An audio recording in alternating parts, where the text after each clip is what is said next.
I've got the stream running. Yep. So we're live on YouTube. Okay, we're live. Live on YouTube.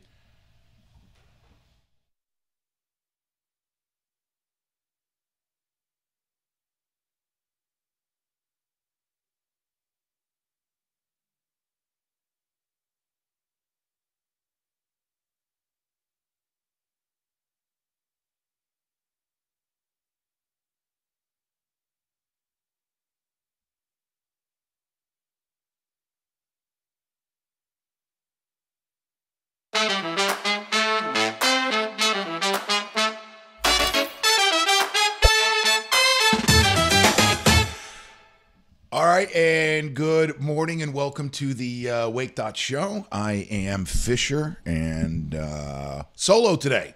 All right, we got a camera here, and that's the only, well, no, I've got this one. Oh, wait, no, I don't see anything. What have I done?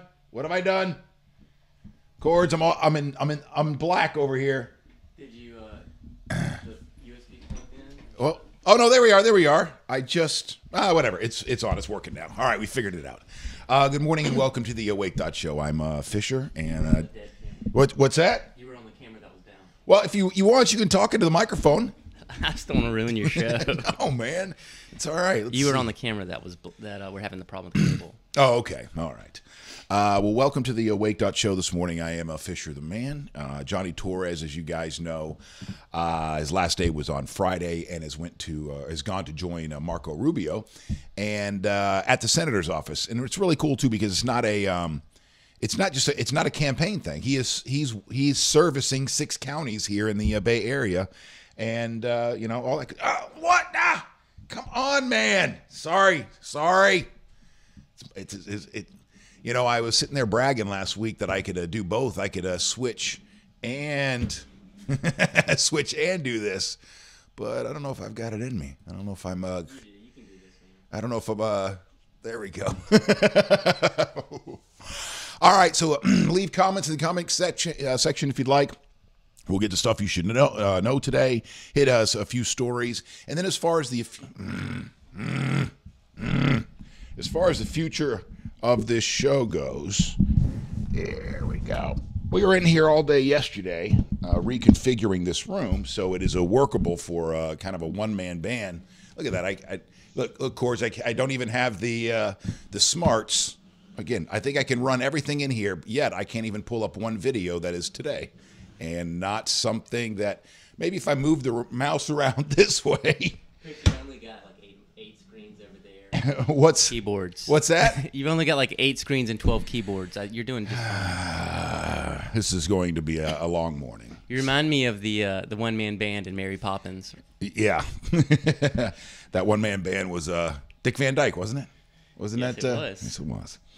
All right. Well, let's get back to here.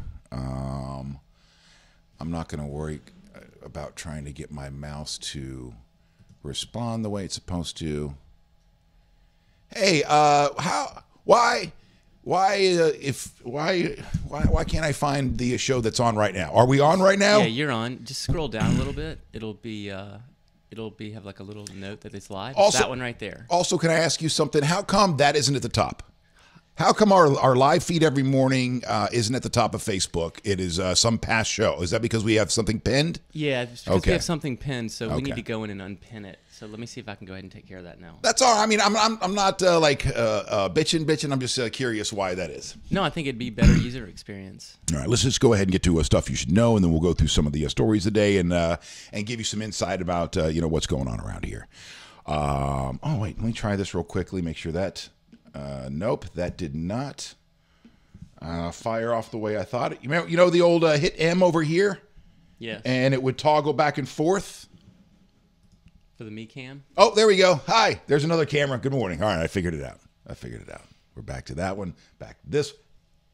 There we go. And here's stuff you should know. A single $450 million mega millions jackpot winning, let's start over. Single $450 million mega millions jackpot winning ticket was sold at the 7-Eleven, 7131 Ridge Road, right here in Port Richey. One ticket matched all 6 numbers, 28, 30, 39, 59, 70, and the Mega Ball 10 from Friday night's drawing. Also, Powerball winner over the weekend as well in New Hampshire. And not ironically, interestingly enough, we had one winner because Port Richey, is that Pasco or is that north of? Is that That's Pasco. That's considered all right. That's Pasco, and so the winning county in New Hampshire was Hillsborough County. So you got a Pasco and a Hillsborough County winning hundreds of $1 billion over the weekend. The new tell-all fire and fury inside the Trump White House drew swift criticism from the White House and President Donald Trump's loyalists this week. Former White House chief strategist Steve Bannon was targeted after the book quoted him criticizing Donald Trump Jr. and the treasonous meeting with a Russian lawyer at Trump Tower before the election. Bannon walked back some of those comments on Sunday and said they were meant for Paul Manafort, the president who defended his mental fitness on Twitter and attacked Bannon as Sloppy Steve, spent the weekend at Camp David with Republican leaders. GoFundMe page has been set up and it's at $150,000 right now to support one of Republican Judge Roy Moore's sexual misconduct accusers after her house suspiciously burned down. Suspiciously. Tina Johnson, who was at work Tuesday when her home in Alabama caught fire, said that she was incredibly grateful for the donations. Quote, I just thank everyone all across America from the bottom of my heart. I just cannot give them the proper words. God is good, unquote.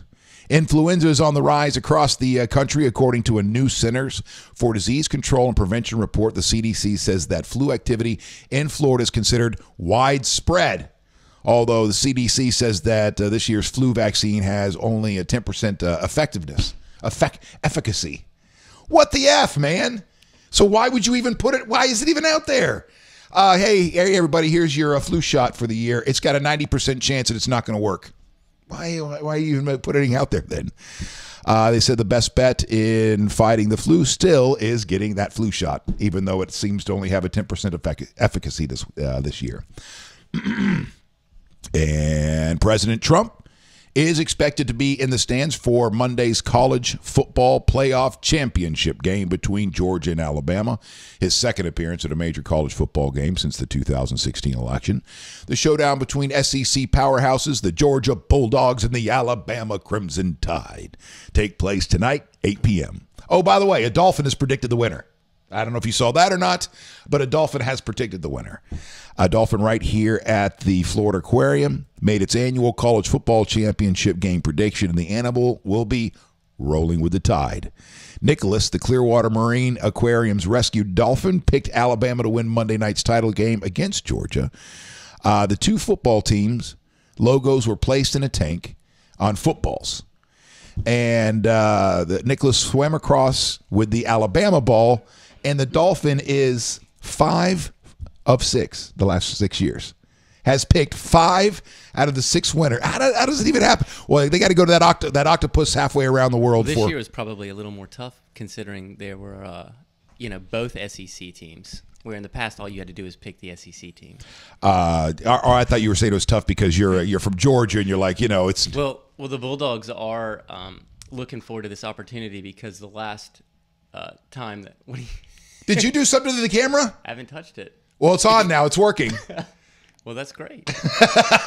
Camera 1 is back. Is working all of a sudden. Yeah, no, it's been I think 1980. I think it was the last time the Bulldogs won a national championship. I just want to remind everybody that Georgia Tech won the last national championship from the state of Georgia. Okay. In college football. So all right. Georgia's hoping to get on the board. Well, I don't think anybody's picking Georgia tonight, right? I haven't looked at the spread. I have to pull it up. One of the other main statistics, or one of the other incredible stats coming out of tonight is Nick Saban. If he wins tonight, I think he will have won, let's see, 4 of the last 6 or something, 4 of the last 9, something ridiculous like that, which for me, those kind of stats or numbers or accomplishments are old school accomplishments. Like, to me, you can't do that kind of stuff anymore. But then you have Nick Saban, who just might, and then in the professional ranks, when you would think that as with parity in the NFL that you wouldn't be able to pull off something like that, you've got Bill Belichick that somehow keeps doing it. So all right, that's stuff you should know for today. Now on with the show. Thank you so much for tuning in. It's a little weird round here, obviously, because Jonny Torres is no longer here, and he got a dream job, so he's off doing that, and so this is up to us now. And as you see, Cords is here. This is my business partner, Cords, and he's also the guy that owns all of Bake More Pies here, and he's only here for emotional support and some technical support. I'm the intern today, if needed. But this is likely is not going to be the Fisher and Cord show. No, it is not. Since you have a humongous company that you have to run. So as far as who might be sitting in that chair in the future, we're not exactly sure yet. We are going through and talking to some people, see if we can work some things out. But I'll tell you what I think is going to happen. Well, I don't know. I have no idea. No idea what's going to happen. But there's a part of me that thinks that if we get just a series of interns here in the beginning, like a Monday intern, a Tuesday intern, a Wednesday, Thursday, Friday, I'll just share with you one of the thoughts that I had, and that way, because back in my day, back in the early '90s, before all of you were born, when you were an intern, you came into a radio station or a morning show, and you were an intern. You were there 5 days a week. And you were busting your ass. You're there for the duration of the show, which is about 4 hours. What's that? The good old days. Yeah, the good old days. The good old days weren't always good, and tomorrow is bad as it seems. But I don't know that I want to just rely on one intern to do everything. And not only that, but I think if having a Monday, Tuesday, Wednesday, Thursday, Friday intern is kind of like in some, television situations where you have, Monday, Tuesday, Wednesday, Thursday, Friday producers, and that way they each have one day and they have responsibilities. Your Monday, there will be certain bits that have to get done and so on and so forth. And I think it would be kind of cool. Well, this is the future of radio. This is absolutely the future of radio. And so I can't imagine why a communication school wouldn't want to just have a line of interns out the door. Oh, yeah. Oh, yeah. And although I don't have any connections like off the top of my head over at, CSB, Connecticut School of Broadcasting right now, I have a feeling if I called over there, whoever's answering the phones, I probably know. Or the next person they would put, I probably know. I'm pretty sure that I know somebody over there. But yeah, so we'll figure out how this is going to play out right now. But what I wanted to do this week is kind of come in here by myself and just learn this. Just figure this out, feel comfortable with it, and then I think we can make some decisions. We'll make some decisions about what gaps we need to fill. I do know that I'm usually better when there is somebody else involved. There's somebody to play off of, whether it's somebody in the studio or, a guest on the phone. So I think as far as formats are concerned, moving forward, I could also see where the first hour is me, going over this, the stuff, the stories that I want to talk about. And then the second hour moving into, the guest or guests or something like that. So we'll kind of see how that plays out. But let's go. Let's talk about some stuff that's in the news this morning. First of all, are you guys like me? Are you like me when the jackpot gets up, the Mega Millions or the Powerball gets to a certain level and everybody's talking about it? Do you start to fantasize? Of course you do. You're just like everybody else. Don't think you're any better than anybody. Well, we have a $450 million Mega Millions jackpot sold right here and right around the corner from us, not too far away from us right now. Well, how does it make you feel when you can see that that's a 7-Eleven? I've personally been to that 7-Eleven dozens of times. I used to live up that way. Yeah. My in-laws live in the not quite this far north in Port Richey, but they're off of 52.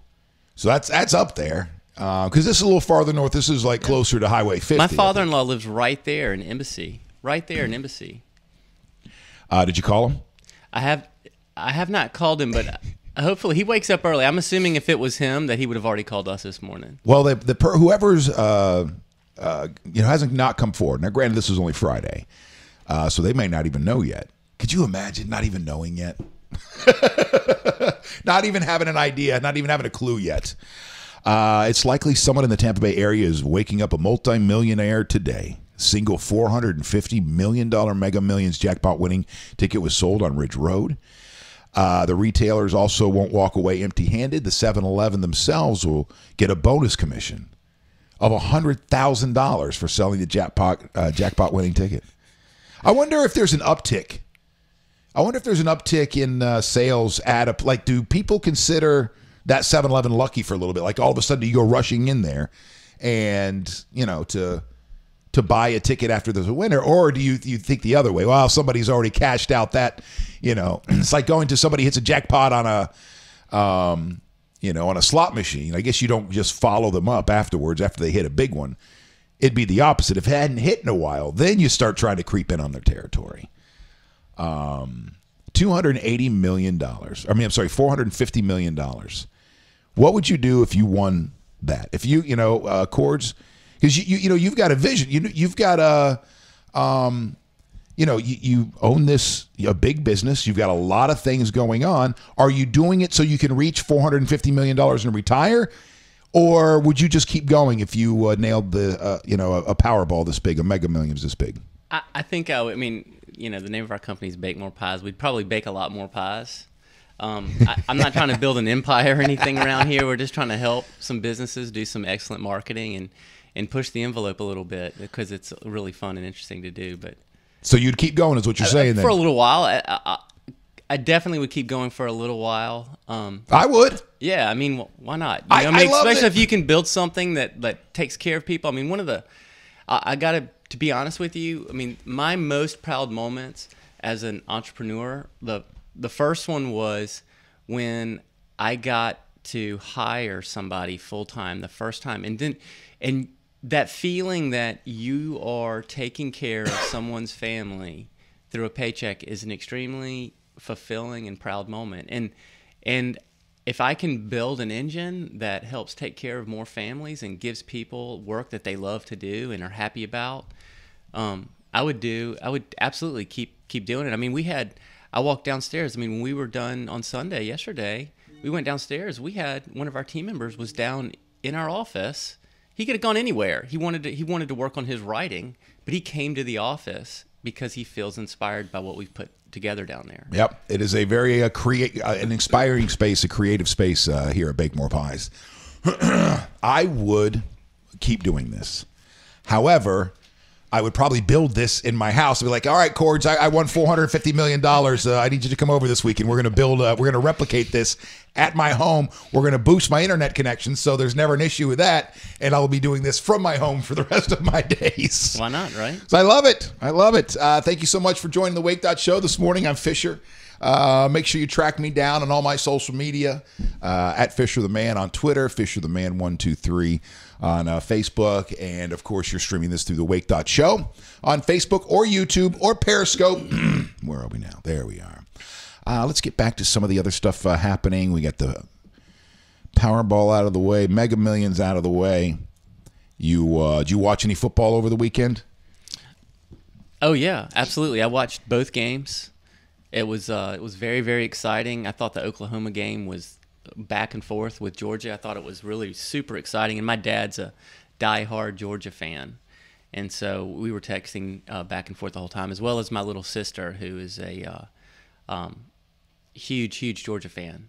That was a great game. I've seen none of it. None of the playoffs in the college ranks. Didn't watch any of the playoffs over the weekend. Yesterday, like Cords was saying, we were up here all morning long, and I guess it was longer than my wife thought I was going to be here. So my phone starts blowing up around noon, because we were in here 8 o'clock in the morning, 8:30 in the morning. And she's like, "Hey, right, we budgeted 2 hours and we were here 4." Yeah. Right. Well, that's what she said to me too. She goes, "You said it was going to be 2 hours," and I was like, "I did not say any such thing. I did not say what." But now you're making me question my own memory, because that's what I had mentally. At least that's what I had in mind. I thought it was going to take a couple hours. I mean, we've completely reconfigured this entire studio. I figured it'd be in the 4-hour mark.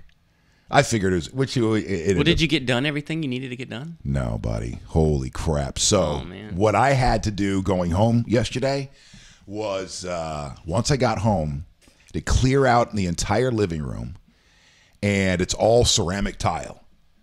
and then I pull out this bottle of sealant, this little tiny bottle to pour it in. The one with the little roller on the end? Little roller on the end, which is completely worthless. Right. Absolutely, because it poured out so quickly. Like I'd have to be doing it like this in order to. But anyway, so then I'm on my hands and knees for the rest of the day. This arm went numb. These three. Wait, I can't remember which fingers went numb. Oh, these two fingers here went numb because I'm on my knees and I'm doing, I don't know, some 3-point stance as I'm trying to do We this. could probably get Eric back on the line, and there's probably a CrossFit move you were doing. Well, well, hopefully it counts as some exercise. I'm sure it does. But out of the room, I would say, if it's this table, we got about 10% done in an hour. Now, granted, we are kind of learning along the way and trying to figure it out there. But when I get home today, that's going to be the rest of my day, is just sealing the stinking grout. Man. That's tough, man. Monday. It's all right. I mean, what do you Well, how many square feet do you have to do? I think it's going to be a total of like, I don't know, 1,600 square feet. But just the grout. We're not doing everything, just the grout. But the pain in the ass thing, it's not like you can just lay it in there and just keep going, because whatever spills out onto the ceramic, you have to clean up as well. And that's what takes I'm sorry for boring you with. You guys have all done this before. I'm a 45-year-old man doing like, Real House stuff for the first time in his life, and I know plenty of you have been doing it for a very long time. So I'm going to quit bitching about it, and we'll get to the show. And I just want you to know this is the highlight of my day. To this moment right now, this next hour or so, the highlight of my day. The rest of my day, I'm not looking forward to. All right, so the 2018 NFL playoff schedule updates. Here we go. The first 4 games of the NFL playoffs for the 2017-2018 season have been played, with 4 teams moving on to the divisional round, while 4 teams are 1-1 for this year's tournament. Now, we reached the weekend with the top 2 seeds in each conference coming back into play after their earned bye weeks, and the winners from each game this weekend looking to travel to meet one of those top teams next weekend. Here we go. In the AFC, the 5th-seeded Tennessee Titans started the playoffs with an upset, beating the 4th-seeded Kansas City Chiefs, the AFC West champions. The NFC played the second Saturday game with the 6th-seeded Atlanta Falcons working on defending their NFC championship from last year by beating the 3rd-seeded Los Angeles Rams. That's the one game over the weekend I would have liked to see, just because, I've got to know Matt Bryant over the years and his family, and he's the kicker for the Atlanta Falcons. And I would love to see him, win a Super Bowl before it's all said and done. On Sunday, the AFC again led with the 3rd-seeded Jacksonville Jaguars, the AFC South champions beating the 6th-seeded Buffalo Bills. Now the AFC's top-seeded New England Patriots and 2nd-seeded Pittsburgh Steelers will face the 2 winners on the AFC side of the bracket, while the NFC's top-seeded Philadelphia Eagles and 2nd-seeded Minnesota Vikings will do the same in their respective brackets. I hear that little in my throat, so it's one of 2 things. Either A, we've reached that time of year where I got to start breaking out the Claritin again, or the Zyrtec. I'm a Zyrtec guy. Or 2, I'm going to succumb. You got hold on. I got a 24-hour over here. You want to cut it down the middle? Hold it up again. That's a Claritin. That's a Claritin D, my friend. A D. Oh, so that's the good stuff. Yeah. We'll put that on in the second hour and watch me bounce off these walls. I might have to. My coffee's gone. I might have to. No, I'm feeling okay today. That is only for me. That is for emergencies. Those days where you just feel like you can't do anything. Taking one of those bad boys. Otherwise, you start giving me the shakes. UCF was kind of funny. What are your thoughts? This is where I also think I need somebody in here, because I do feel like I need somebody. Because not only that, because I throw out so many. If nobody's in here, then it's just a rhetorical question every time I throw out a question. What do you think about UCF? First of all, being pissed that they didn't even have a shot at this championship, going 13-0. And secondly, celebrating their own championship. Well, I think they've got a legitimate argument. I think they absolutely have a legitimate argument. They've gone undefeated this season. Back in the old days, if you went undefeated, you had a really good chance of being named the AP National Championship. Yeah. National champions. And they did that this year, and they beat Auburn, which was which has beat both of Georgia and Alabama. And I think they've got a legitimate argument to being at least ranked number 2 at the end of the season.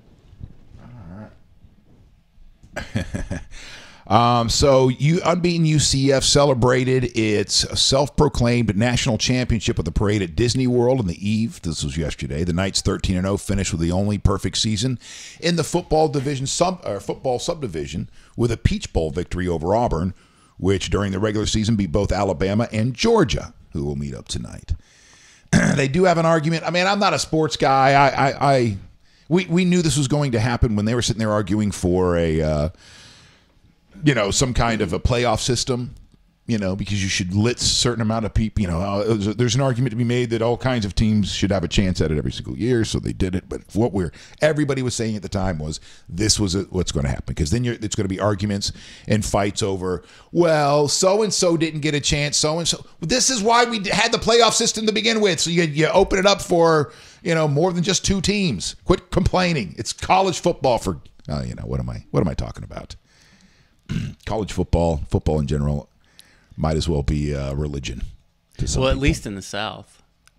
At least in the South, college football is primary for sure. But, I mean, you're right. The South, definitely. Florida, Alabama, Georgia, Texas, but also Michigan.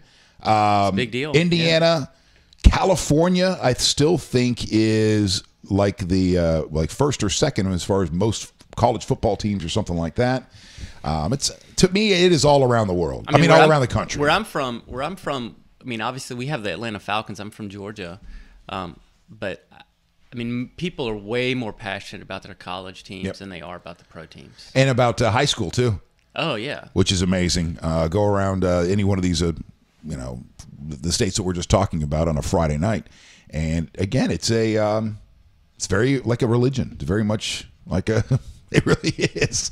All right, let's. Did you guys watch the Golden Globes last night? I fell asleep to the Golden Globes last night. We since we had to reconfigure the house because of having to lay down that sealant, we were watching everything from the bedroom, and so we only can do live TV in the bedroom. And I was asleep probably by 8.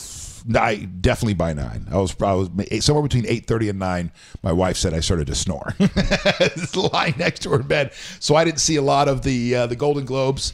Saw the opening monologue. Let's go to USA Today right now and talk about the 7 must-know moments from Sunday's show.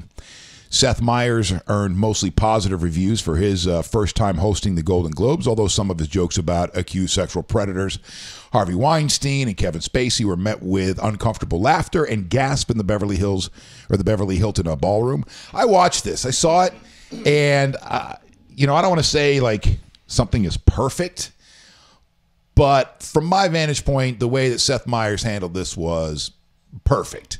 It is not easy to get up there and rattle off some jokes and try to toe the line, but because everybody there last night, or most everybody there, was also dressed in black. And part of this, I don't know if you want to call it a protest or just whatever. Everybody's dressed in black for the victims. And so to get up there and not address anything, not to, say anything it would just be a gaping hole. You'd be waiting all night long. Not only that, but then you have, presenters coming up there to get in there, Diggs and 2 cents worth, and you'd sit there and do nothing. So he had to. He goes, it's time to address the elephant not in the room, Harvey Weinstein. But don't worry, he'll be back in 20 years when he's the first person to be booed in memoriam. And shortly after, he mocked Spacey, who replaced Christopher Plummer in All the Money in the World. Quote, they're going to do another season of House of Cards. Is Christopher Plummer available for that too? Myers asked. I hope he can do a Southern accent because Kevin Spacey sure couldn't. So, yeah. Well, then you hear some of the oohs and the ahs. And Seth Meyers, followed up with something along the lines, oh, you're booing because of I'm making fun of his accent. Frances McDormand gets mistakenly bleeped during an acceptance speech. She was a fierce and funny presence throughout the show, batting away a camera person. I saw that part. That was early on. And what happened there was, there's whoever it was that was up on stage at the time accepting some award, looking back at that table where she's at, and she's trying to look, at the podium so she can see whoever, one of her cast members do his thing. And they just stick the camera right in her face, and you see her just go like this, like, get the out of my way. I'm trying to watch this thing. But accepting the award for 3 billboards, McDormand, who was confusingly bleeped for saying Fox Searchlight.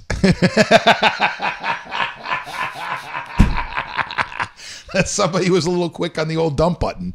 She said Fox Searchlight, and I guess they thought she said another F word. And tectonic shift, although the word shite was left uncensored. So when she said Fox, they thought she dropped the F-bomb. When she said shift, they thought she dropped the S-bomb. Allison Janney dedicated her awards to Tonya Harding and draws backlash, accepting the award for Best Supporting Actress for I, Tonya. Janney, or Janny, however you say her name, paid tribute to a disgraced figure skater, Tonya Harding. Talking about the scene. What this movie did is tell a story about class in America, tell a story about the disenfranchised, tell the story about a woman who was not embraced for her individuality. Many on Twitter swiftly denounced the actress for turning Harding into a class warrior hero and called the dedication gross, given that Harding was accused of conspiring to kneecap her rival, Nancy Kerrigan, in 1994. Yeah, I don't know what she was trying to get accomplished here, but I think what it is once you're an actor and once you get into the story of anybody's or the details of anybody's life story, I would imagine there would be a moment where there is empathy along the way, where you go, oh, wow, I see how this person got to where they were in life. So I could see somebody getting up there and going, oh, by the way, thank you for Tonya Harding and this and this and this is a story about the but you have to have, I think, a better grasp on things in those moments and realize that, go back. This is a woman, no matter what her circumstances, she, in a moment, because she wanted to win so badly, because the most important thing in the world for her was to be this champion, or whatever the end goal was, that she, that's psychopathic behavior. It's completely psychopathic, right? Right. Because you want something that bad, you'll do anything to obtain it, including saying okay to a guy who's going to take a baseball bat or a tire iron and beat the shit out of somebody, break their legs. That is psychopathic. I'm not saying she's a psychopath, but in that moment, that is psychopathic behavior. Yeah, absolutely. I mean, from the standpoint of making a movie about it, imagine how boring of a movie it would be if Tonya Harding was a jerk the whole time. It's not a story unless there's ups and downs and empathy and things like that. So it's her job to actually find the soft spots and the bright spots in the story with Tonya Harding. Right. She probably should just have worded it a little bit differently once she got up there. Twitter starts hashtag Oprah 2020. Hashtag Oprah 2020 after a rousing speech. Now, this one I guess I'm going to have to go back and watch. This is the one that everybody's writing about this morning. Oprah earned multiple standing ovations for her powerful speech about women, equality, and sexual harassment while accepting the Cecil B. DeMille Award. Let's see here. People were so moved by her words that the Oprah 2020 hashtag became a popular hashtag on Twitter during the ceremony, with many suggesting that the 63-year-old actress-producer run for president. We'll come back to that. I think I have Oprah's Golden Globe stuff, so we'll come back to that here in just a second. Definitely putting a lot of pressure on her to run for president in 2020. That's for sure. Do you think? Do you think that she will? Her and Tom Hanks. I hope. Do you think she said? All right, no. How about this? Do you think she's exploring the possibility? I'm sure she's exploring the possibility. I kind of hope she doesn't. I really hope she doesn't. I think that we already have like the whole reality show presidency going on, whether you like him or not. I think if Oprah got in the game, I think it would be just a circus. Just a bigger going. Another circus. Well, I mean, it just turns the presidency into more of like a popularity contest, and I mean, like I said, love him or hate him. I mean, he does have. I mean, he's been I mean, literally, he famously went on the Oprah show 25 years ago. Was it 25 years ago when he went on there that said he might run for president?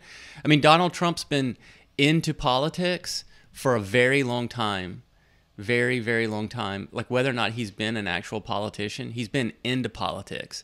And or has he been into ruling the world? Hey, I think I could run this country better than everybody else. I think he's been maybe into ruling the PGA. I mean, he's got more golf courses, but like, I don't know about the world.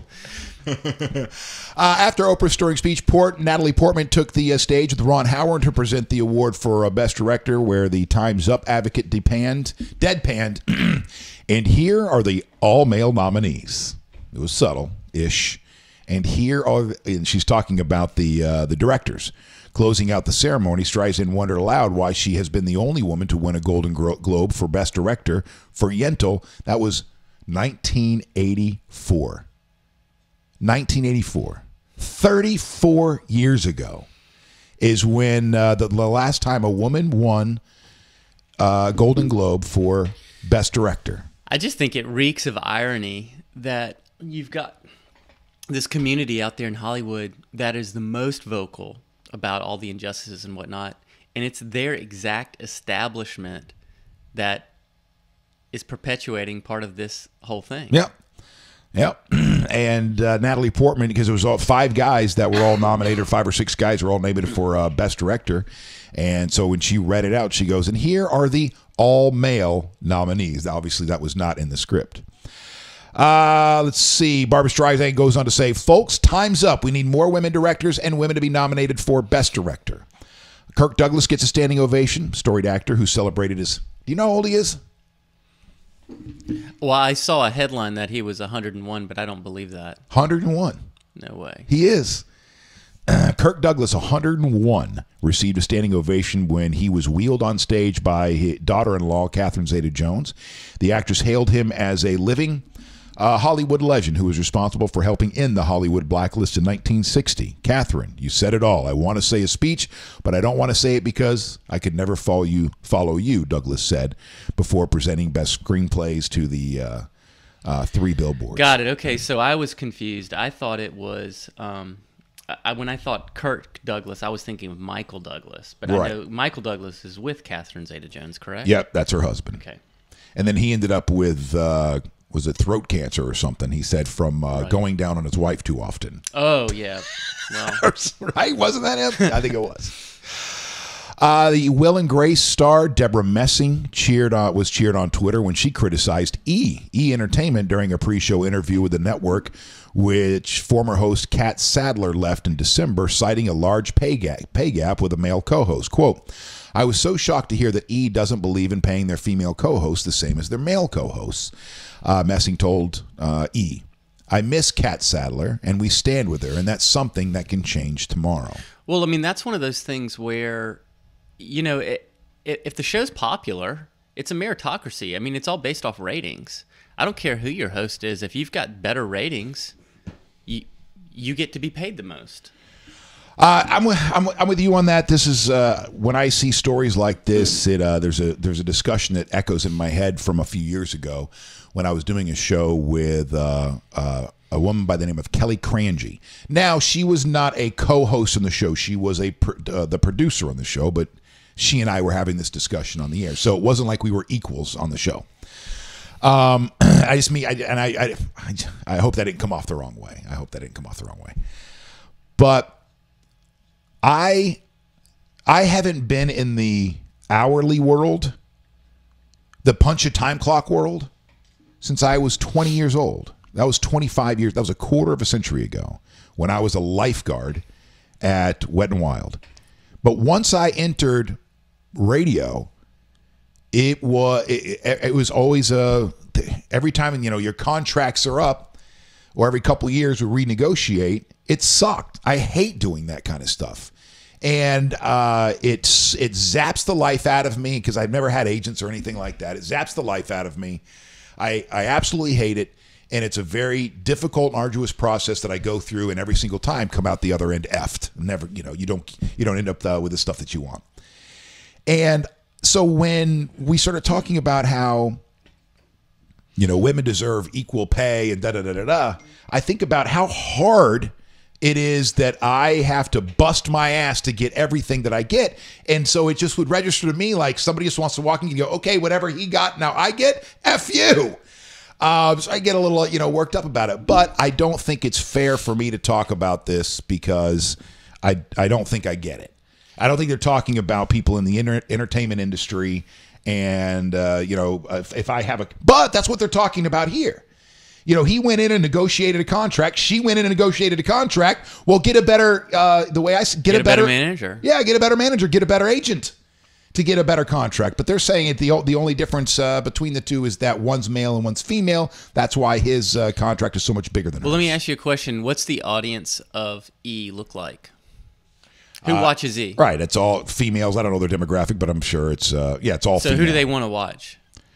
Who do they want to watch? Because that's what the owners of E are trying to figure out. They want to match the host with who the people that are subscribing to E want to see. Right, and I don't know that it is about a gender. It's just about the person. And so if whoever this one guy is can command more money, then he can command more money. Otherwise, get in there and command more money. Show me the numbers. Yeah, see what happens. So let's get to the Oprah Winfrey thing from the Golden Globes last night. Let's see. One place I'm definitely falling short on is making sure that I'm hitting some stuff as we go along here. And that's because I've already forgotten where this stuff is. Like the crawl and... It's all in your layers. Yeah, you're in the right spot. I'm there, but I'm just not... It's not okay, here we go. There's one thing. Well, I'll do this while I'm at it. Boop.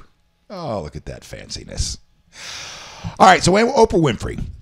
And by the way, some of the stuff that we will get to on the show today, before we get back into that, over $150,000 raised for Roy Moore accuser after home suspiciously burns down. It's the next big thing, male sex robots coming in 2018. Male sex robots. I find that I would not invest. Fury as I mean, what are they finding? That males are not willing to participate in that activity? I mean, why would you need a male sex robot? I guess so you can control whatever it is you want instead of I mean, I know what you're saying, Cord. You're saying that any woman can just walk out anywhere and go, hey, you want to bang? Oh no, I'm sorry, I'm married. Okay, are you sure? Oh, okay. No, I see what you're saying, but maybe this is so that they can get exactly what they want. I don't know. We'll come back to it here in a minute. Fury as Disney browns up white actors to star in Aladdin despite filming next to 1 million strong Asian community. I can't wait to get to this story. Amazon's Alexa to meet Google's assistant in a Las Vegas showdown. What's that going to look like? Mate, What's the format? We'll come back to this one right after Oprah, all right? Because I want to get to that. Let's see. Academy members now regret banning Weinstein so hastily. I saw that headline. I just want to know more about why the Academy members now regret banning him so quickly, because that doesn't make any sense to me. And then we got our Florida Dolphin here, who is predicted the winner for tonight. Says Alabama is going to win tonight. All right, so let's come back to Oprah, and then we'll get to that Alexa story in Vegas. Oprah Winfrey led the charge for female empowerment at the Golden Globes when she delivered a powerful speech, urging men and women to work together to ensure no one ever has to utter the words, "Me Too," again.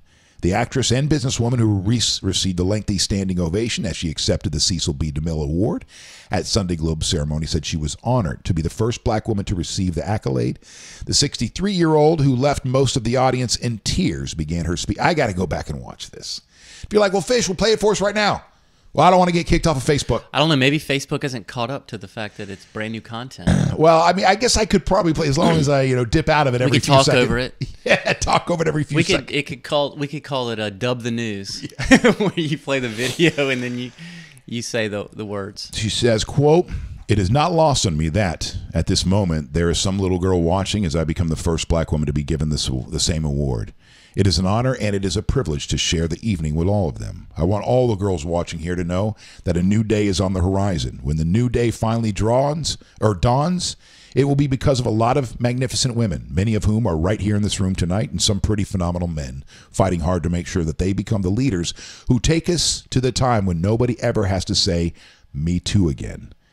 Winfrey's speech was widely praised, with someone calling it one of the greatest American speeches. I have to go back. All right, we're firing this bad boy up. Yeah, let's find. I'm sure you can find a transcript.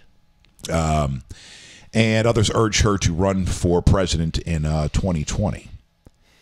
Winfrey also addressed the section. Let's see here. Let's see if we can do this here. I'll just have to unmute. Nope, it is unmuted. So that's an 8-second. So I think. Oh, that was just an 8-second clip. Yeah, but that's we're not going to get kicked off for 8 seconds. No, but it's not feeding through, so I'll have to come back to that. Winfrey also addressed the sexual misconduct scandal roiling Hollywood. Oh, by the way, I can't remember who it was, but before I fell asleep, because like I said, I was out by like 8:45 at the tops. Somebody accepted an award and looked over to, I don't know if it's the producers, directors, anyway, a couple of men, and pointed out, you two are two of the good ones. We need more of you in Hollywood. So there's people out there too, making sure that they point out those. Is that the first time that's happened? Is that the first example of that? Well, it was early on in the night, and I can't remember who it was in what movie it was, but yeah, when they were pointing back to their table, they were pointing at the people the producers or the directors, whoever was behind it, and saying, "You two are a couple of the good ones. There need to be more of you in Hollywood." So that was cool to see too, that they're not just getting up there, just like throwing men all into one category, and So I wanted to express gratitude to all women who have endured years of abuse and assault, because they, like my mother, had children to feed and bills to pay and dreams to pursue. They are the women whose names we'll never know. They are domestic workers and farm workers. They are working in factories, and they work in Oh, yeah, she's running for president. You start talking about factories, Cords. That's what I heard, yeah. She's running for president. Yeah, I mean, she there's a good chance she is. They were already releasing notes about her speech before tonight or last night. Well, that's very saying presidential. That she was going to get, political with her speech. So they are working in factories, and they are working in restaurants, and they are in academia, engineering, medicine, and science. They're part of the world of tech and politics and business. There are athletes in the Olympics. There are soldiers in the military. Oprah went on to recall the abuse story related to a woman named Reese Taylor, who was raped at gunpoint in 1944 by 6 white males as she walked home from church in Alabama. Reese's assault galvanized black people across the country and helped sow the seeds for the birth of the civil rights movement. Rosa Parks was among those fighting to get justice for the traumatized mother of one. Quote, "The men who tried to destroy her were never persecuted." I probably meant prosecuted. Reese Taylor died 10 days ago, just shy of her 98th birthday. She lived as we all have lived, too many years in a culture broken by brutal, powerful men. For too long, women have not been heard or believed if they dare speak the truth to the power of those men. But their time is up. Their time is up.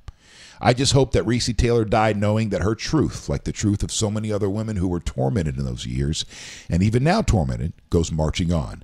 It's here with every woman who chooses to say, "Me too," and every man who chooses to listen. Pretty good. I mean, I didn't say, I'm no Oprah Winfrey. I don't know Oprah Winfrey, but that is solid. And not only that, but she's running for president. She is testing it out. Yeah, that's definitely a test speech right there. Yeah. Oprah for president. Why not? Why not? We got Donald Trump as president. Why not Oprah Winfrey for president? Great ratings, right? Yes, but I know Cord's fear. Cord's is, here we go. I know Cord's fear. Cord's is concerned. I think, I don't want to put any words in your mouth, that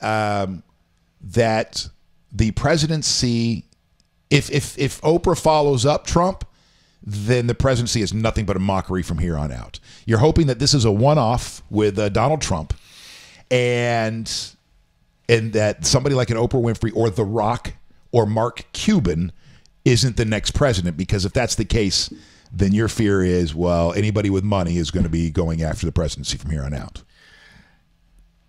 Yep. Yeah. All right. I mean, that's kind of what I'm. I mean, it's a pop. I mean, it's a. I just don't want it to be a popularity contest. Like I don't want to elect the president based off of who's making the best movies these days or that type of thing. I'm with you on that one. We'll see how that plays out. Now, let's see what time do we have here. All right, we'll get to stuff you should know again here in a couple of minutes. I saw your text. No, I have not. I don't have the. If you want to grab my phone and do it real quickly, Sure. You can do so. Yeah. All right, you can. It's open. Go ahead and. Now that we've got the first hour under our belt. Yeah. And while you're up too, if you want to angle yours a little bit more, just this camera over here. If you are concerned about that, go right ahead. But this Amazon story, Amazon's Alexa to meet Google Assistant in Las Vegas showdown. Robot Wars.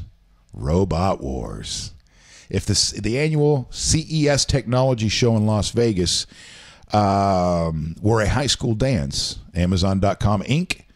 and Alphabet's Inc., which is Google would be the kind of kids who stayed away, preferring to throw their own parties. Only this year, the tech giants are all dressed up and looking for dates. They're seeking and supporting partners for their voice-operated platforms.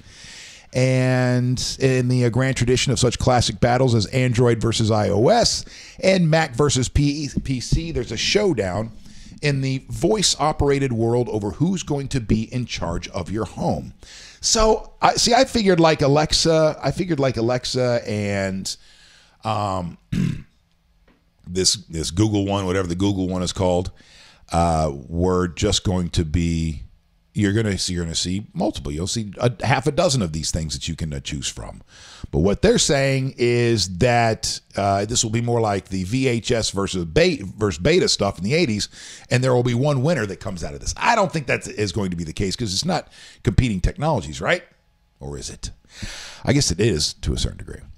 And the grand tradition, despite CES's role as an international meeting place for digital giants and startups alike, the titans of tech, not just Google and Amazon, but Apple, Facebook, Microsoft, have been largely absent in recent years. They might have sent staff, but they didn't set up big tents or booths or buy big ads to cover Vegas buildings. Microsoft once dominated the tech show, but pulled back its public-facing activities after 2012.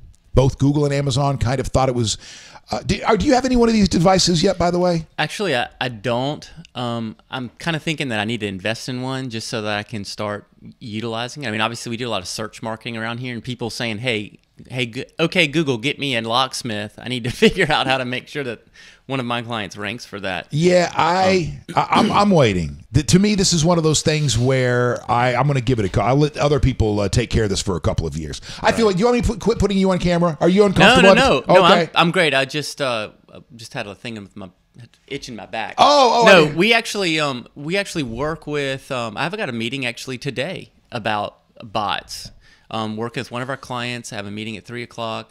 We have a local guy who's one of the leading guys, and a guy named Steve Tingaris, who's going to be meeting with us. And he tells me about all the cool things that the Alexa can do and that Google can do, and we've got a lot of Wi-Fi connected things here. I mean, we could have these devices, changing the studio lights or whatever. You mean like I could set Alexa right here, like on the table?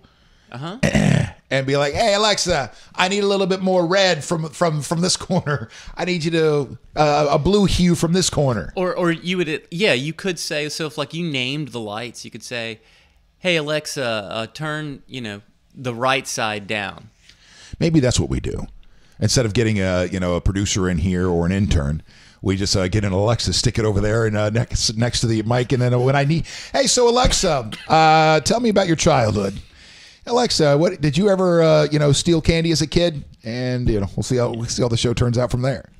Well, theoretically, they're both artificial intelligence, so they basically learn based off of the information they have to deal with. And so Google obviously has all the information about all the searches that everyone does every single day.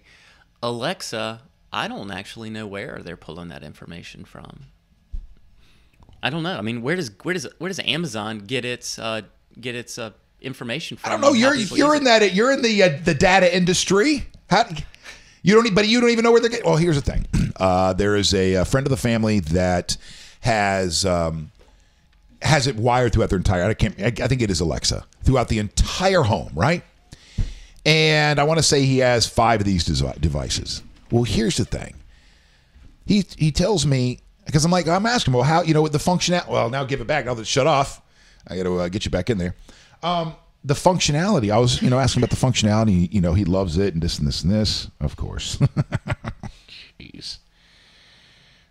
Give it a second, and it should be there. So he, I asked him, about it, and he said he liked it well enough. He goes, yeah, but every now and again at night, in the middle of the night, I'll hear the little beep beep. I'm sorry, can you repeat that? Hold on a second. Let's come over to this camera for this one. That would be it. That would be it. The first time that I'm woken up, I woke in the middle of the night because my Alexa's going, oh, I'm sorry, could you please repeat that? Would be the second that those things are out of the house forever. So here's the thing. It listens to you all the time. I know that. So does my ADT. Technically, there's a microphone there, and anytime somebody wanted to key it, they could listen to anything that's going on in the house. But I just don't. I don't know. It's too new for me. I'm going to let other people smart up their houses first over the next couple of years. Watch my friends who are into that kind of stuff, who are much more tech savvy, and watch their trials and errors, just trials and tribulations, and and here in a couple of years, start smarting up my house. Yeah, I mean, isn't this the definition? I mean, isn't this the Orwellian stuff that was described in that book, 1984? Yeah. In the what's that Manchurian? What's the name of the movie with Tom Cruise in it? The Manchurian. The Manchurian candidate. No, not that one. It wag the dog or wag the tail. No, the one where he would walk down the street and then the advertisements would be talking to him. That was either Minority Report. Minority Report. Yes, exactly. yes. Well, no, yeah, we are in that age, right? It won't be too long before you go down to International Plaza, and as you're walking by a store, to go, oh, hi, Mr. Johnson, welcome back to the app. Come on in. Yeah. We have your favorite thing on sale. Where are you going, Mister? Come back, Mister. Why do you hate me, Mr. Johnson? Start using little psychological tricks on us. All right, that's enough about that. Enough of that. This is pretty interesting, though. A suspicious fire. A GoFundMe page has raised over $150,000 now to support one of Republican Judge Roy Moore. Now, remember Roy Moore? This is the guy out of Alabama. Who was running for a Senate seat and ended up losing because of all these allegations that started to come through about him being into younger women in his younger days. Well, that's not a fair way to put it, because the accusations aren't just about him being into younger women in his younger days. It also has to do with sexual assault and teenagers. So. Right. I mean, in Alabama, what's the age of consent? And what was the age of consent back in the 70s when this was going down? Right. So that's one of the jokes that I made, too. It's like, all right, well, listen, this is Alabama in the 70s. I'm not trying to be a jerk. Like retroactive morality or something like that. Right. Well, yeah, because, I wanted to go back. Well, back in the 70s, was the legal age of consent 16? Was it 14? Because this is Alabama in the 70s. And so I wouldn't be surprised if, a lot of people were still getting married at 14, 15, 16 years old. And by the way, if this is complete and utter ignorance, okay, that's all it is. Okay, this is not malicious. I'm not trying to be rude or mean. I'm just asking the question. Yeah, and if that's the case, then obvious. But if one of the stories are true, I mean, he still took a 14-year-old out in the middle of nowhere and I tried. don't know that story. Right. Yeah. So if the details of that story are true, that's still heinous, because it doesn't matter how old you are if you're forcing yourself on somebody. So. Yeah. But the story is about the fire. So here's the house burned down. Right. So here's the thing on this. The GoFundMe page has raised $150,000 for Tina Johnson. Tina Johnson was one of his accusers. While she was at work on last Tuesday, her home in Gadsden, Alabama, caught on fire. And it's suspicious. The fire is suspicious. They don't know how this went down. It wasn't obvious. It is suspicious. So some people are thinking that this might have been a retaliation for her part in this. Well, I would. So I'm very cautious about jumping to a conclusion about this type of thing. I mean, I think that it being suspicious does make a lot of sense. I think it very well could be arson, but I wouldn't go ahead and jump to the conclusion and say, okay, this has to be some supporter of Roy Moore. I mean, this could be the other side too. Right. It's still just a Let's just wait to see what details come out. Oh, yeah. So she says she thanks everybody across America. Johnson's one of several women who came forward with sexual misconduct allegations against Moore, who lost to Democrat Doug Jones in the Alabama Senate race last month. She accused Moore of groping her in his office in 1991. She was 28 years old at the time. Well, shoot. I mean, that's, by Roy's standards, then if she's an old maid, so you can't even believe it anymore. Just kidding. Just kidding. Sorry for joking about assault. Over 4,900 people have donated to the crowdfunding campaign. And in the meantime, she is living out of a motel room with her husband and grandson. She's concerned about where she'll be able to rent a house despite the generous donations. They don't want to rent to me, Johnson said of a rental property owner in the area. They said, no, we don't want you here. So is that political, or I don't want you here because I know who you are and I don't want my house trashed or potentially have my house burned down because you're living in it? Or just, I don't want the media vans pulled out front. I don't want all the circus that comes with it. You know what? I didn't even think we should have. I don't know if we could have done it or not.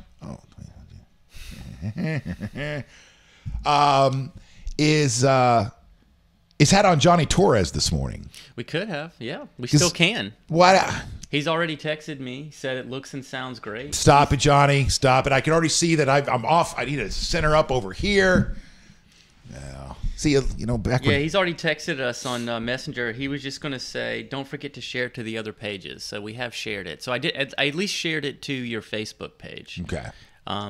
Do I need to share it to their FNK and all of that? Like, how do we do? I don't know. Jonny would always handle all of that. Here, let me see if I can find it. What's the Facebook page for the FNK one? That is, I think, just the FNK. The FNK? The FNK, yeah. / the FNK. It's in my pages if you need it, or it's in, So, what I was thinking is, because Jonny Torres, if he could come on the air with us anyway, is opening up an office that has been closed for Marco Rubio for quite some time. And the reason that it was closed is because of protesters. And they kept getting kicked out of their offices.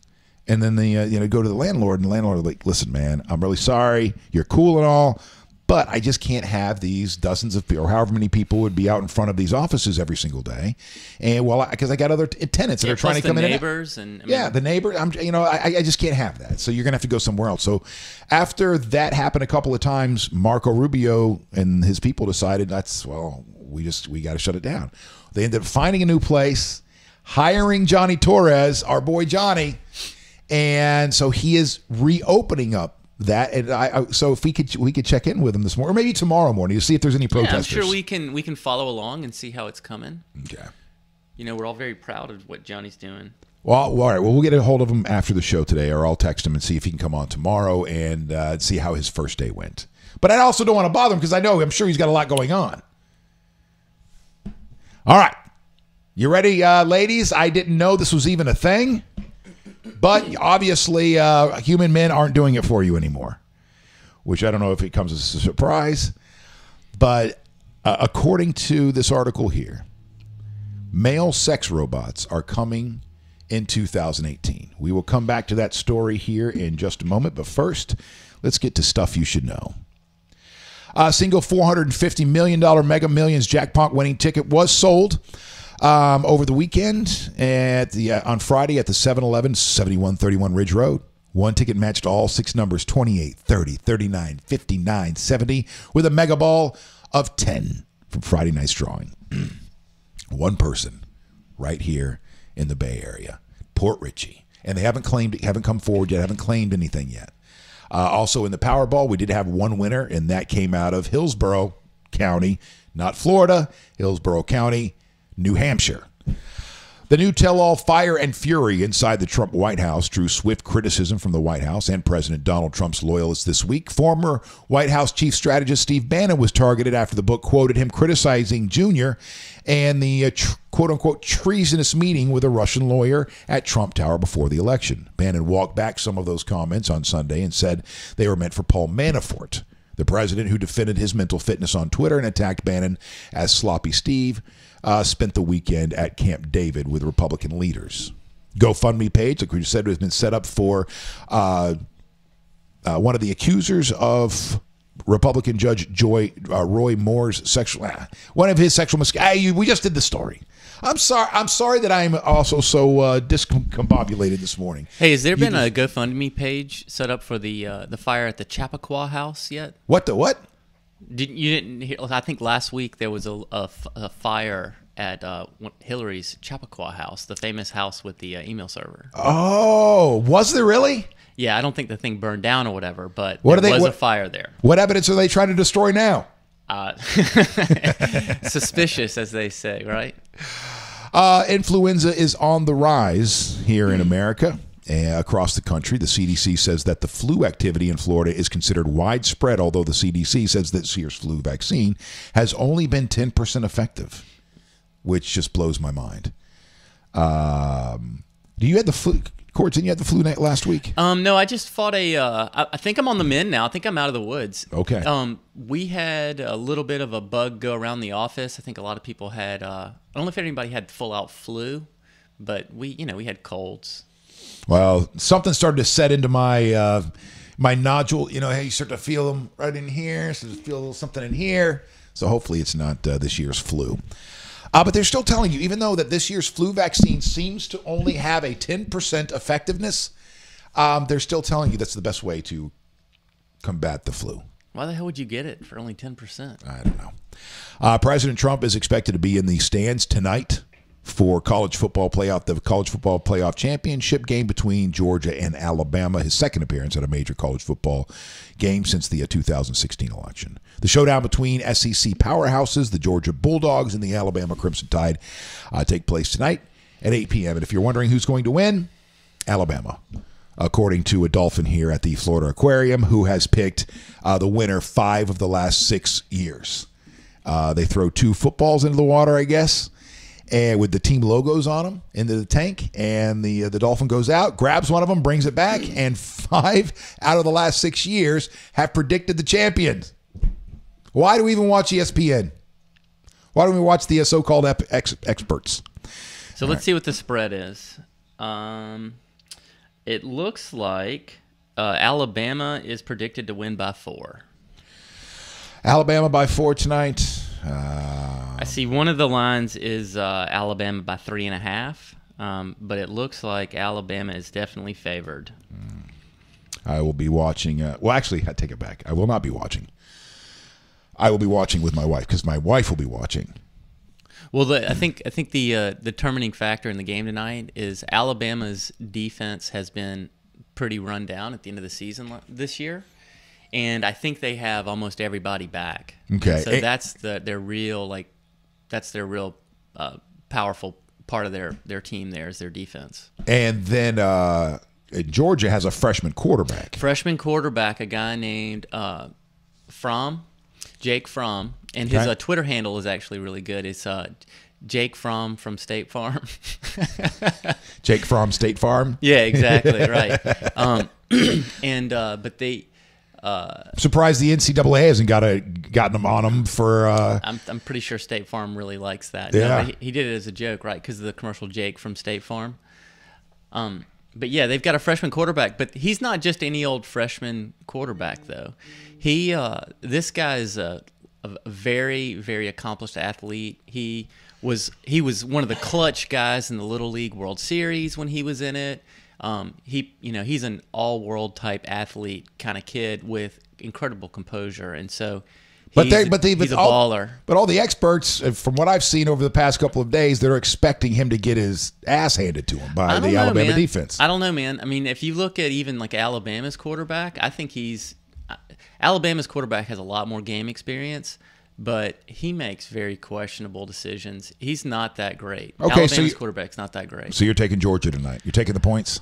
I don't know. I mean, if I had to actually make a prediction, how about I think about it and I'll give my prediction at the end of the show. All right. Which leads us to sex robots. I find this hard to believe that there's going to be a market. Well, I wasn't even thinking. I always forget, and I feel bad that I always forget the gays. I forget that it's not just women that would be this would be marketed to. Sex robot pioneer Matt McMullen, the CEO of Realbotics, unveiled his Harmony artificial intelligence app and robotic head system to the world in 2017. His app allows users to synchronize a bespoke AI personality with his robotic head, creating an eerily lifelike android companion that talks, learns, and satisfies sexual desires. At present, only female versions of Harmony avatars and robotic heads are available to download and pre-order. They're about $15,000. And in 2018, Matt exclusively told Daily Star Online he is aiming to release a male version of Harmony, which he is yet to name. So what would you name that guy? Let's see. I'm going to go with, it's got to be something exotic. I don't have any good male names for that kind of stuff. And I'm just trying to imagine I'm just trying to imagine what kind of a mental state you'd need to be in to actually have one of those robots. You wouldn't get, I know you're married. Where do you keep it? Where do you keep it? You put it in the closet? Does it sit out in the living room? I think you set it next to the Roomba. Next to the Roomba? Yeah, like it's in charge of the Roomba all day? Yeah, you put like you go home and they're having an affair? You dock her next to the Roomba. Yeah, you come home, you're like, wait a second. The Roomba starts to bump into your ankles because it's trying to beat you up. Get your hands off my robot. We're working on a male version of the robot AI. We'll eventually have a male and female platform available. Matt, whose firm is based in San Diego, California, previously said of the blueprints to create a male sex robot with a bionic penis better than, bionic penises that, women can buy now already. Talking about its functionality, Matt said users will be able to plug the robot in, allow it to go as long as you want. Jonathan's trying to come in through Messenger right now. Oh, really? Hold on. Oh, well, then let's see. Let me pull up my Facebook. Is it on a... Stand by, Jonathan. All right, let's just go Messenger. Love to have on Torres. Let's see. Let me put on my headphones because I won't be able to hear him. No, let's call him back. So, Jonathan, we're going to call you right back. Let's see if we can pull this bad boy off here. Oh, there you go. I'm not getting sound. That doesn't make any sense. Oh, wait. Yes, it does make sense. With this new configuration, I have to plug in this. No wonder it hasn't worked this morning. There you go. There we go. Now we've got sound. By the way, thanks for... there we go. I can hear it now. There we go. Now it's ringing. Yeah, he's going to call you right now. All right, cool. And so, and by the way, thank you so much for you guys for there we go. There's my boy there. Hey, Jonny, are you messaging and driving? Turn him up. I can't hear him very well. I can't hear you, buddy. I can hear him just a little bit. Yeah, like his volume's really... I don't know if it's just my headphones. No. Like his volume is really low. No. It's I've got it cranked up all the way. Yeah, your microphone... Is your microphone covered by something?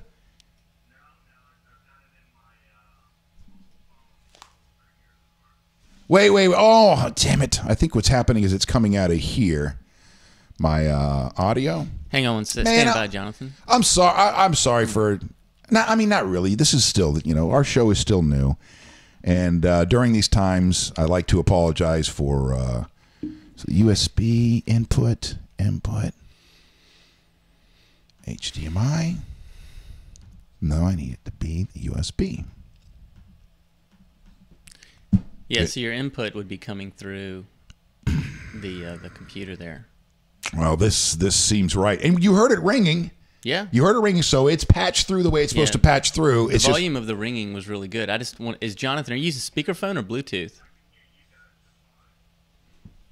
Is he even coming? I don't even know where he's coming through. I can hear him somewhere. Let's see if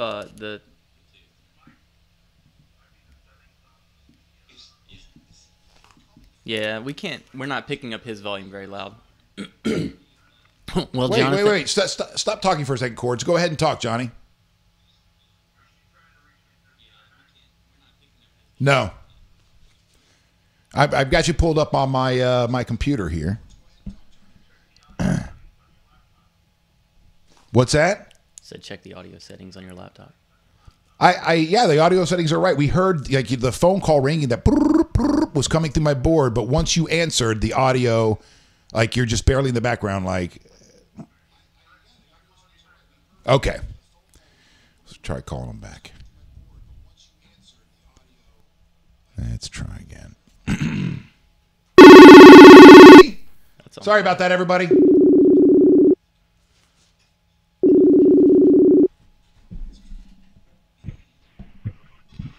Now I can hear you. Oh, now you sound different. Okay, but now I can hear you. Yes. Oh, good. Okay. All right, so how you doing, buddy? Doing good, man. Here, of all things, as I'm trying to do this, I've got a police officer behind me in an unmarked car. Of course you do. Yeah. So, well, you know, being Colombian and all that tends to happen. Well, do you have your special ID yet where you can get out of traffic tickets? No, that's what's happening today. So today I get to do all the official paperwork and get badges and all that kind of stuff. Yeah, I was going to ask you, do you think once you get to the office this morning, protesters will be waiting for you? I don't think they know where to go. Well, considering that some of them are friends of mine on Facebook, yeah, I wouldn't be surprised. Well, Jonathan, you haven't told them where you're going yet. No, I'm joking. I mean, no, we haven't disclosed where the new office is yet until we get it all set up. So. Oh, so you're not? I thought we were getting ready to, get the news right now. You'd be like, all right, starting the new office today. It's at 111 Main Street. We're breaking news here on the Wake.Show. No, that's like everything in politics. That's a whole process, or with the government. So, once it's set up and running, then like press releases will go out, and there'll be probably some news hits that need to be done and that sort of thing. So, all right. So when can we have? I want you on tomorrow morning to talk about your first day. All right. Sounds good. What are you expecting today? You said you got to get the office put together. You just put in wallpaper? Yeah, today is just we're going into a very secure building, and so. I can't even bring my cell phone or laptop or anything in just yet because all that has to get cleared through the building security. So today you're just going to be sitting around the office doing nothing? Well, no, paperwork, getting specific direction on what I'm supposed to be doing every day and what their expectations are here as we kind of get the new office up and running. Awesome. Do you miss this already? This guy... What's funny is I feel as I'm talking to you, there's a truck with a trailer in front of me hauling junk, what looks like remodeling junk, and dude's probably cruising at about 45 miles an hour with a flat tire. Oh, geez. Yeah. That reminds me, I got to put air in my tires. So, anyways, but I'm sorry. What was the question? I don't remember now. That was a long time ago. Or you just flick somebody off? No, I'm telling him that he has a flat tire. Oh. I mean, I'm trying to tell the guy he needs to pull over. What hand signal did you give him to let him know that he had a flat tire? Did you start going like this? Well, it was one finger, but I was pointing it towards his back tire. Well, now he's pulling up next to you with a gun drawn. Yeah. Just for Miami, that might be the case. Well, listen, man, I've already missed you, obviously. If you've been watching this morning. And I have. I've been watching since almost since the beginning. We've got the room reconfigured here, and it's not. Now it seems like you got more cameras now. Well, technically, yes. We hooked up the little. Let's see. We hooked up the little the camera from the iMac here, so that's my little close up. Oh, okay. I thought it was that webcam we had. No, we tried that. We just can't get that webcam to pick up anything except for bright. It's too old, man. It's like 10-year-old. Oh, okay. Yeah, like everything. Yeah, it's meant for low light. That's why I never used it. It just comes off too bright. All right. Well, that explains it then. All right, dude. We'll try. Don't look at the camera. Look at the. No, I'm trying to follow my ways here. So I'm at a light, so I know where I'm going. That's all right. All right. Well, listen, man. Thank you so much for hopping on with us this morning. I really do want to talk to you after your first day, and see how everything went. Absolutely. And then when will you make the announcement of where you are exactly? Is that I don't know. I'll find out today. I mean, again, like I don't get to make those kind of decisions anymore. So you like I miss you, Chris. Oh, Johnny. You'll be fine without me, Chris. Johnny from the afterlife. The show must go on, Chris. All right. Have a great first day, man.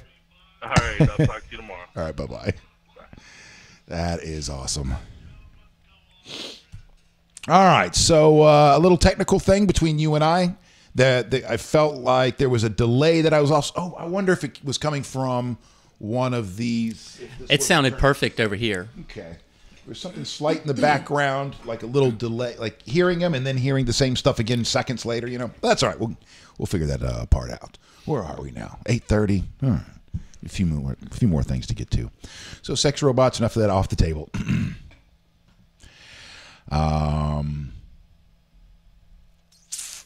So, Cords, my business partner, sir, in the Wake.Show. I know. Thank you so much, first of all, for coming in here to give me some emotional and technical support this morning. But this won't always be the case because you have a real job. So how do you envision the person that is in that seat? Is that person that's in that seat an executive producer / side, somebody who's on the air a lot with me? I hate using the term sidekick, but I don't want to use the term co-host. I don't know if there's a term there. But or is that an intern position there? I think what we're looking for is somebody who adds to the show, right? Somebody who, I think Jonny did a really good job of keeping you kind of, we all love to hear you pontificate and think about things. I think that's one of the things that. But we all know I can get a little off track, and it helps if you got somebody that's dog whispering me, going, absolutely, keep me moving forward. Maybe add a little color, and then what we'd love to have. I think we'd love to have someone who can help bring some of their own audience to the equation. Ideally. All right, so we will figure that as we go. And I know we've got a couple very exciting things that we're working on that could be game changers for the show. Huge improvements. I mean, I think we'll fill in everybody as those kind of go on, but we've got a big meeting on Friday about the show. And, it could even impact the way the whole entire studio is decorated. Yes, very excited about that. Disney has been slammed after bosses admitted browning up its extras during filming of Aladdin. The eagerly anticipated live-action production, which stars Will Smith as Genie, is currently being filmed by director Guy Ritchie. Despite production taking place under 30 miles from London, a city with a community of over 1 million Asian people, Disney said it was forced to bring in white actors to fill background roles. And then they had to brown them up some in order for them to fit the roles. The studio giant said positions for stuntmen, dancers, and camel handlers could not be filled for the film, which comes out in May of next year. Disney has come under fire for the move, with BAFTA-nominated director Riaz Mir accusing them of hurling an insult to the entire industry. However, bosses said the new version of Aladdin is the most diversely cast production in Disney history. The studio said that 400 of the 500 background performers were Indian, Middle Eastern, African, Mediterranean, and Asian. So I only needed 100, white people to fill in the gaps. Then you fill in their faces, and everything works out just fine. A fresh take on the much-loved animation from 1992, the film is set in the fictional Arabian state of Agrabah. How do you brown somebody up? Little tanner. Little spray tan? Yeah, I'm sure that's what they're using. I'm sure that's not some old school, black face. They just shoe polish they put on your face. I'm sure they got... what does Donald use? I don't know. I don't know what... I don't know. How he gets that nice hue, that orange. I'm not sure. British Indian Naomi Scott is playing Jasmine, Egyptian-born Canadian. Menya Massoud is playing the lead role of Aladdin. However, despite Disney's protestations, a man who worked on the film has claimed there were more white actors used in the studio would like to make out. Excuse me. Extra Odedra 32 was a I'm sorry to ask this of you. What'd you need? Some water? Yes, please. I'm so sorry that there was a cough early. You know how sometimes you cough and you're like, you're just whatever. It was some allergy. Is a tickle in your throat. And then there's coughs when you cough and you go, oh, no, that's not going to be a tickle. That's going to be something we'll have to deal with for the next couple of days. It's all right. Everybody else has had it around here. It is my turn. We were talking about the Golden Globes a little bit earlier. And everybody there was, or not everybody, most everybody there was wearing black last night and showing solidarity for the victims of sexual assault and harassment. But now let's turn to the Oscars, because when Hollywood's most prestigious organization, the Academy of Motion Picture Arts and Scientists, the group of nearly 7,000 actors, directors, and other industry types who dole out the Oscars, expelled Harvey Weinstein on October 14th, audiences applauded. But by acting so swiftly, a mere 9 days after the New York Times first reported allegations of sexual assault against the movie producers, the outfit now finds itself facing a dilemma. Simply put, what do you do with the rest of them? Harvey opened the floodgates, said one male Academy member. Now the Academy's drowning in a tide of shit. They don't know what hit them. What hit, of course, were more alleged horror stories about so many other members. Kevin Spacey assaulting multiple young men, Dustin Hoffman sticking his hands in a woman's pants, director Brett Ratner forcing himself on actresses, Ben Affleck seen on video groping a female host on Total Request Live, screenwriter James Toback accused of sexual misdeeds by nearly 40 women. As of this past Tuesday, the L.A. County District Attorney's Office said it's considering criminal charges against Toback. Spacey, Hoffman, and Ratner deny these claims against them. Quote, "We can't regret kicking out Harvey because we didn't really have a choice," said one of the male members of the AMPAS board of governors. Some members were quite vehement, but we didn't have time to really weigh out repercussions. I will say that was a little surprising there in the beginning, how quickly they turned this around. I know the allegations are serious, but usually when it comes to especially these high-profile people and people that are making you millions, tens of millions, hundreds of millions, billions of dollars, well, we have a tendency to go, okay, well, the allegations are serious, but let's see how they play out before we start piling on. But they were pretty quick to act when it came to Harvey. Isn't that called due process? Yeah. Yeah. But, I think one of the reasons why they did act so quickly is because it was already out there. Well, yeah, I think people already knew. Right. So when this stuff started to hit the fan, there was no, I don't know. Let's see where this goes. Everybody's like, oh, shit. The cat's out of the bag about Harvey Weinstein. I still don't know how to say his name. I don't know why I can't get that down, whether it's a Steen or a Stein. Do you know? Weinstein? Weinstein? I could be wrong, but I'm pretty sure it's Weinstein. I needed some certainty on that one. Otherwise, I'm just going to go back to doing what I'm doing. One time I'll say Weinstein. The next time I'll say Weinstein.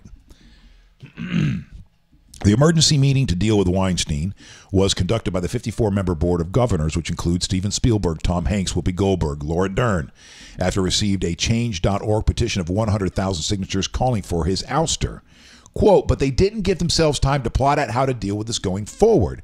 Kathleen Kennedy, the producer of the Star Wars series, and some other female governors panicked and felt compelled to act. They thought Weinstein could hurt their credibility, the credibility of the governing body. Some of them did admit this was a slippery slope, but I don't think they imagined how slippery. It's definitely caused some problems and fights among the board members.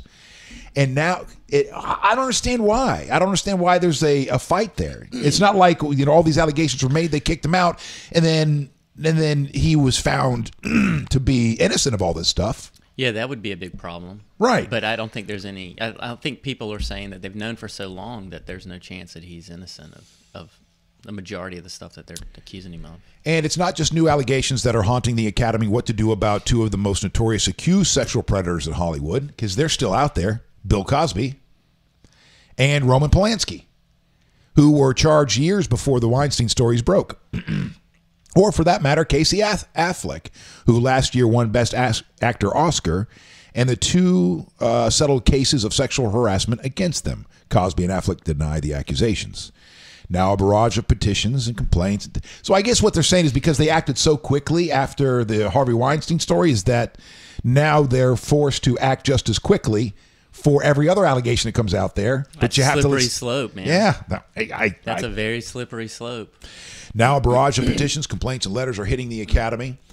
Hudson had no comment, CEO Dawn Hudson, but her office reissued her original statement on the matter as saying a task force will finalize procedures for handling allegations of misconduct, assuring that we can address them fairly and expeditiously. This process will ultimately guide the Board of Governors in assessing if certain allegations warrant actions regarding membership. Those procedures will be sent to you in the new year.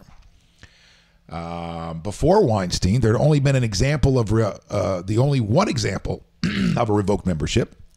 Godfather actor Carmine Caridi in 2004, who loaned out Academy screeners that wound up being sold, and so that's the only other person that's ever been kicked out of the Academy.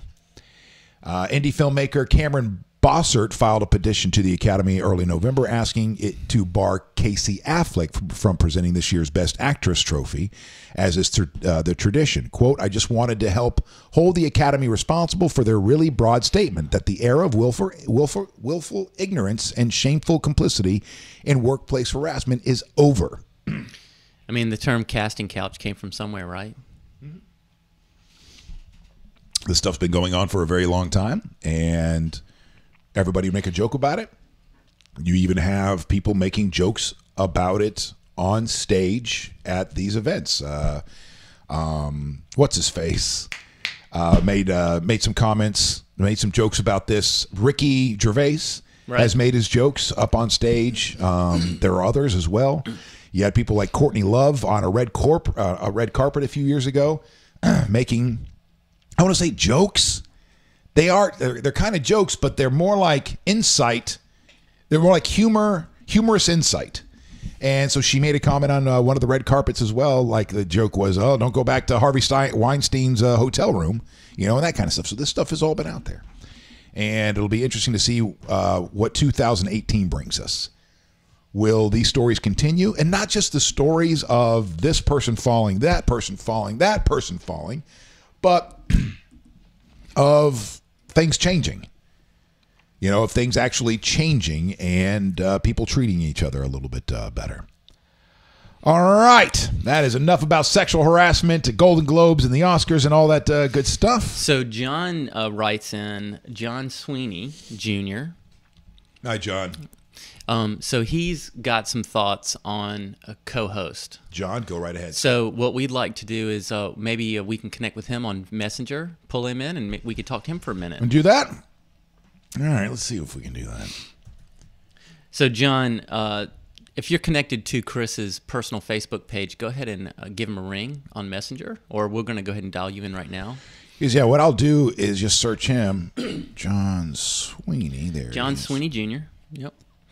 And then I think all I got to do is click that, and we are good. Let's see how John's set up here. Coming in from, I believe, Brooklyn.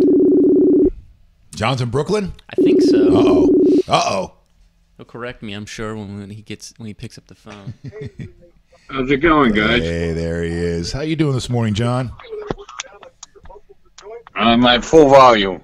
You're at. Yo, you sound great. You sound great. Why, can you barely hear us? I can barely hear you. Why would that? I can hear you, though. Okay. I'll put you up to my ear like a regular phone. All right. Well, now, all right, John. So you have some suggestions for us for the new show, huh?